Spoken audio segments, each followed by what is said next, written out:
السلام علیکم دوستو، معلوماتی دنیا میں خوش آمدید۔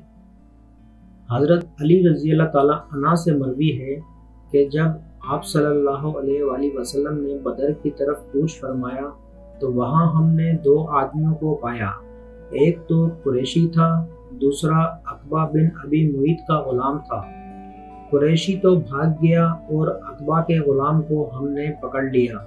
پھر ہم اس سے اس کی قوم کی تعداد کا پوچھنے لگے تو وہ شخص کہتا، ہم تعداد میں بہت ہیں اور سخت جنگ کرنے والے ہیں۔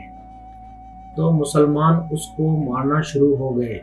پھر جب بھی وہ یہ بات کہتا تو اسے مارتے، یہاں تک کہ اس کو آپ صلی اللہ علیہ وآلہ وسلم کے پاس لے گئے تو آپ نے فرمایا، آپ کی قوم کی تعداد کتنی ہے؟ اس نے پھر وہی جواب دیا کہ ہم بہت تعداد والے ہیں اور سخت جنگ والے ہیں۔